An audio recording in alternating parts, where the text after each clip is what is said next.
انجام کے لحاظ سے کتاب اللہ سے فیصلہ لینا، سنت رسول اللہ سے فیصلہ لینا یہ بہتر بھی ہے، اور وہ احسن اور بہت اچھا ہے تعویلاً انجام کے لحاظ سے۔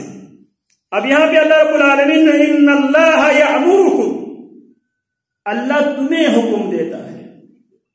ایک اللہ رب العالمین نے سورہ بقرہ میں فرمایا ان اللہ یأمرکم ان تذبحوا بقرہ، اللہ تمہیں حکم دیتا ہے۔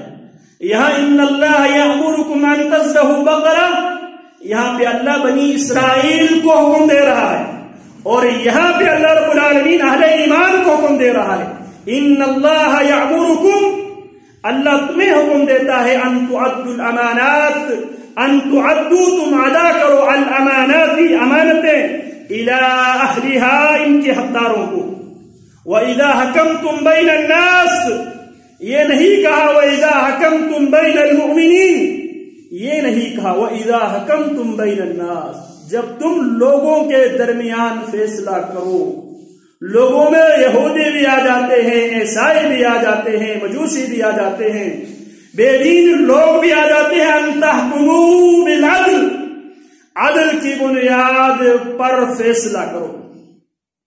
اس آیت کے متعلق مفسرین یہ لکھتے ہیں اس آیت کو یہ خاصیت، یہ خصوصیت حاصل ہے، یہ واحد قرآن مجید کی وہ آیت ہے جو رسول اللہ صلی اللہ علیہ وسلم پر فتح مکہ کے دن جب آپ علیہ السلام کعبۃ اللہ کے اندر موجود تھے، کعبۃ اللہ کے اندر آپ موجود تھے، کعبۃ اللہ کی اندر جب آپ وہاں پہ تشریف رکھتے تھے تو کعبۃ اللہ کے اندر یہ آیت لے کر جبریل امین تشریف لے کر۔ اس کے بیک گراؤنڈ، اس کی سبب نزول یہ ہے رسول اللہ صلی اللہ علیہ وسلم سے پہلے عرب خصوصاً قریش میں مختلف جو معاملات ہیں، مختلف کام اور ذمہ داریاں ہیں، وہ مختلف قبائل کو تقسیم کر کے وہ دے چکے تھے۔ مختلف قبائل کی ذمہ داری، مختلف ذمہ داریوں پر ان کی ذمہ داری لگی ہوئی تھی۔ ان میں سے بنی عبد الدار جو قصی بن کلاب کا بیٹا عبد الدار ہیں، ان کی ذمہ داری، علم برداری بھی ان کی ذمہ داری تھی، اور خانۃ اللہ کی جو چابی ہے، خانۃ اللہ کی جو کنجی ہے، وہ بھی بنی عبد الدار کے پاس ہی تھی دور جاہلیت سے۔ رسول اللہ صلی اللہ علیہ وسلم ایک دفعہ ہجرت سے پہلے، نبوت کے بعد خانۃ اللہ میں آپ داخل ہونا چاہتے ہیں، اور خانۃ اللہ کو بنی عبد الدار جمعرات اور سموار کو ہفتے میں 2 دن خانۃ اللہ کے دروازے وہ کھولتے تھے۔ دور جاہلیت میں بھی جمعرات اور سموار کو خانۃ اللہ کے دروازے کھولتے تھے۔ رسول اللہ صلی اللہ علیہ وسلم بھی خانۃ اللہ میں داخل ہونے کی جب آپ کوشش کرتے ہیں تو اس وقت بنی عبد الدار میں سے، بنی شیبہ میں سے جو کنزی برادر تھے اس کا نام تھا عثمان ابن ابی طلحہ۔ عثمان ابن ابی طلحہ تھا، وہ پیارے پیغمبر کو مسجد حرام میں داخل ہونے نہیں دیتا۔ پیارے پیغمبر عثمان ابن ابی طلحہ سے مخاطب ہو کر فرمانے لگے، عثمان یاد رکھو ایک دن وہ بھی آنے والا ہے، یہ چابی میرے ہاتھ میں ہوگی، میں جس کو چاہوں اس چابی کو سپرد کر دو، اس کی حوالہ کر دو۔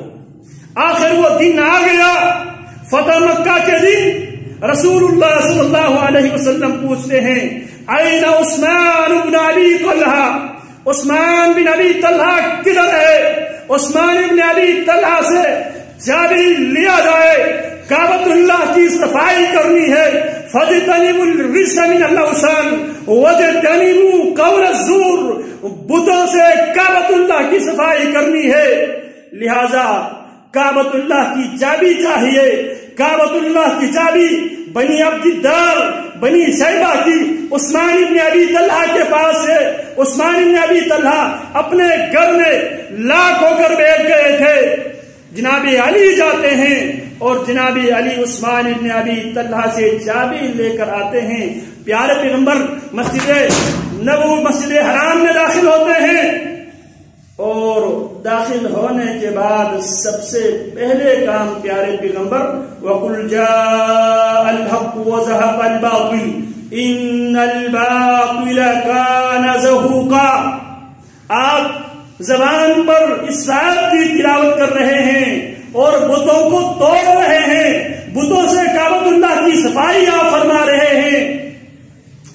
صفائی کرنے کے بعد پیارے پیغمبر خانۃ اللہ میں آپ نماز ادا کرتے ہیں، اسی دوران یہ آیت کریمہ نازل ہوتی ہے، کیونکہ بنی مطلب میں سے کچھ لوگ پیارے پیغمبر علیہ الصلوۃ والسلام کے پاس یہ مطالبہ لے کر آئے، اللہ کے حبیب سقایا کے ساتھ ساتھ سدانہ بھی ہمیں دیا جائے۔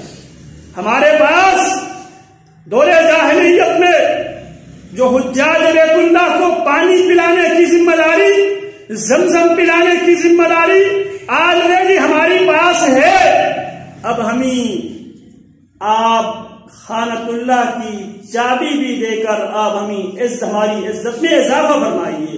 سیدنا عباس رضی اللہ تعالی عنہ، سیدنا علی